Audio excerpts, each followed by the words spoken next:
नमस्कार दोस्तों, पीआरबी हिंदी में आपका स्वागत है। आज की वीडियो में हम माइक्रोसॉफ्ट एक्सेल के दो फार्मूला के बारे में बात करेंगे। पहला फार्मूला है रोमन और दूसरा इसी का जो अपोजिट फार्मूला है अरेबिक। रोमन फार्मूला किसी भी दिए गए अरेबिक नंबर को रोमन में टेक्स्ट फॉर्मेट में कन्वर्ट करने में मदद करता है। इसका फार्मूले का सिंटैक्स है रोमन, फिर ब्रैकेट में जो पहला पैरामीटर है वो नंबर है जो कि अरेबिक या डेसिमल फॉर्मेट में होना चाहिए, और इसका एक ऑप्शनल पैरामीटर है जिसके कुछ दिए गए कॉम्बिनेशन है, वो भी हम अभी यहाँ पे देखेंगे। एक बार डेमो में बढ़ने से पहले इसके कुछ ऑप्शंस देख लेते हैं। पहला जो पैरामीटर है वो रिक्वायर्ड पैरामीटर, वो नंबर है। ये कोई भी एक अरेबिक नंबर होना चाहिए जिसको आप कन्वर्ट करना चाहते हैं। फिर उसके बाद जो फॉर्म है, फॉर्म ये ऑप्शनल है, और यहाँ पे आप 0 अगर आप देते हैं या आप नहीं भी देते हैं तो ये क्लासिक मोड में चला जाएगा। ठीक है। फिर उसके बाद 1, 2 और 3, उसके बाद इसके 3 और फॉर्मेट है जहाँ पे आपके पास थोड़ा सा और प्रिसाइज रिजल्ट आता है, और 4 नंबर में आपके पास सिंप्लीफाइड रिजल्ट आता है। फिर ट्रू और फॉल्स जैसे 0 और 1 की तरह ही सिंप्लीफाइड और क्लासिक रिजल्ट यहाँ पे दिखते हैं। इसकी कुछ लिमिटेशन भी है। लिमिटेशन ये है कि अगर फार्मूला का जो इनपुट है नंबर आप अगर नेगेटिव में देते हैं तो आपको वैल्यू एरर देखने को मिलेगा, और इसी तरीके से अगर आप कोई भी नंबर 4000 तक या 4000 से ऊपर का देते हैं तो भी आपको वैल्यू एरर देखने को मिलेगा। ये क्यों है ये भी अभी जैसे हम फार्मूला का डेमो देखेंगे तो यहाँ पे सीखेंगे। तो चलिए बढ़ते हैं एक्सेल की तरफ और रोमन फार्मूला को अप्लाई करके देखते हैं। तो जैसे कि रोमन फार्मूला लिखने से पहले मैं एक बार जो डेसिमल के 1 से लेकर 10 तक के अंक है वो लिख लेता हूँ। ठीक है। अब यहाँ पे मैं सभी में रोमन फार्मूला फिल करूँगा, इक्वल टू रोमन। ठीक है। और इसमें जो पहला पैरामीटर या जो रिक्वायर्ड पैरामीटर नंबर है, हम सेल का रेफरेंस ले लेते हैं N1, और जो ऑप्शनल पैरामीटर है इसको अभी ब्लैंक छोड़ते हैं और फॉर्मूले को क्लोज करके एंटर करते हैं। अब मैं एक बार ये फॉर्मूला सभी सेल में 1 से लेकर 10 तक इसको फिल कर देता हूँ। तो ये सिर्फ मैं रेफरेंस के लिए यहाँ पे दिखा रहा हूँ।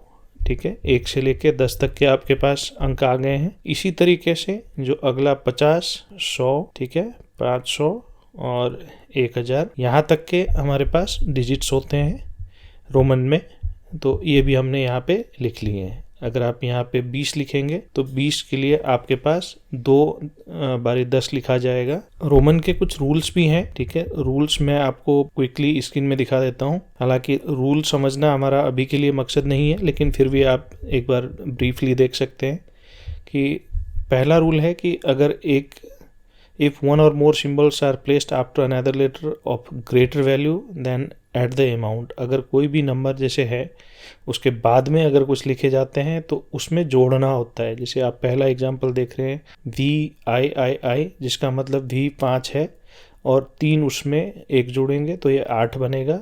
ठीक उसी तरीके से LXX जो है ये आपका 50 और 10 जोड़ेगा।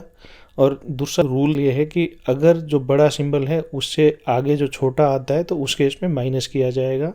जैसे कि आप IX के केस में देख रहे हैं जो कि 10 - 1 हो रहा है। लेफ्ट टू राइट और राइट टू लेफ्ट ये प्लेसमेंट है। अब जो हमने इससे पहले बात करी थी कि 4000 या उससे ऊपर नहीं हो सकता, उसका रीज़न ये है कि आप किसी भी एक अक्षर को 3 से ज़्यादा बार आप रिपीट नहीं करना चाहते। रोमन की जो एक जेनेरिक अंडरस्टैंडिंग है, इस वजह से माइक्रोसॉफ्ट एक्सेल के अंदर लिमिट है कि आप 3999 तक आप रोमन में लिख पाएंगे। जैसे ही उससे ऊपर हो जाएगा तो आपको वैल्यू एरर देखने को मिलेगा। तो ये हमारे रूल और क्यों 4000 या उससे ऊपर का वैल्यू नहीं हो सकता ये हो गए। अब एक बार यहाँ पे हम कॉम्बिनेशंस भी देख लेते हैं। जो फार्मूला के जो ऑप्शनल पैरामीटर थे इसके कॉम्बिनेशन मैं यहाँ पे सभी जगह पे 499 वैल्यू लिख रहा हूँ जो कि अरेबिक में या डेसिमल में। ठीक है। और इसको एक बार जो भी हमने पैरामीटर देखे थे इनके साथ इस्तेमाल करके देखते हैं, इक्वल टू रोमन। ठीक है। और नंबर जो कि हमारा सेल का रेफरेंस है, पहला जो पैरामीटर है वो 0 है, 0 और क्लोज करते हैं। तो आप जो आउटपुट आ रहा है उसको देखते रहिएगा। ठीक है। नेक्स्ट में रोमन सेल का रेफरेंस और जो मोर कंसाइज ऑप्शन नंबर 1 है इसको सिलेक्ट करके फार्मूला बंद करते हैं। ठीक है। इसी तरीके से तीसरे में और यहाँ पे नंबर 2 को लेते हैं पैरामीटर में। और एक बार मैं सभी के पैरामीटर के साथ फार्मूला लिख लेता हूँ।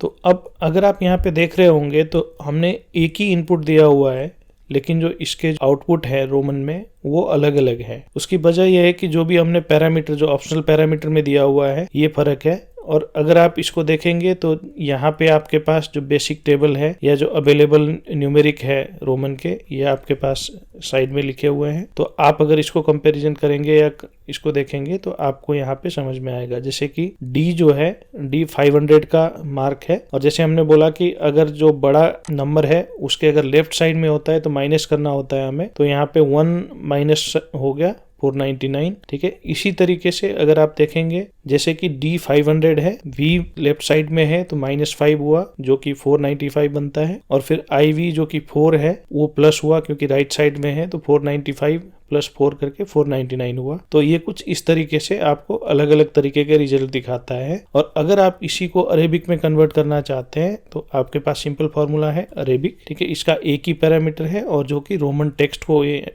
इनपुट लेता है, ठीक है। अगर आप एंटर कर देंगे यहाँ पे तो आपके पास सभी जगह पे आप देख रहे होंगे 499 की वैल्यू आ रही है क्योंकि ये उसी को कन्वर्ट कर रहा है बेसिकली। अब इसी में एक और ये भी देख लेते हैं कि अगर आप 3999 देंगे तो कैसा दिखेगा, ठीक है। और अगर आप 4000 देंगे तो जो वैल्यू एरर आएगा ये भी आपके सामने यहाँ पे ये है। और इसी तरीके से हमने देखा कि अगर आप माइनस में वैल्यू देते हैं तो भी आपके पास वैल्यू एरर देखने को मिलेगा। और अगर आप यहाँ पे जो अरेबिक में कन्वर्ट करते टाइम पे कोई ऐसा डिजिट जो कि रोमन नहीं है, अगर आप ऐसा देते हैं तो भी आपको वैल्यू एरर देखने को मिलेगा।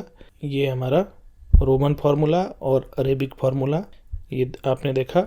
उम्मीद है कि आज आप कुछ नया सीख पाए होंगे। अब इसको आप कहाँ यूज करना चाहते हैं, कहीं पेज पे पेज नंबर डालने में, सीरियल नंबर डालने में, ये इसके प्रैक्टिकल यूज हो सकते हैं। और भी आपके सिनेरियो आप अपने हिसाब से बना सकते हैं। अगर वीडियो अच्छी लगी और कुछ जानकारी मूलक लगी तो इसे लाइक करें, अपने दोस्तों के साथ शेयर करें। और अगर आपने अभी तक चैनल को सब्सक्राइब नहीं किया है तो ऐसे ही वीडियोस के नोटिफिकेशन पाने के लिए चैनल को सब्सक्राइब करके बेल आइकन जरूर दबाएं। धन्यवाद।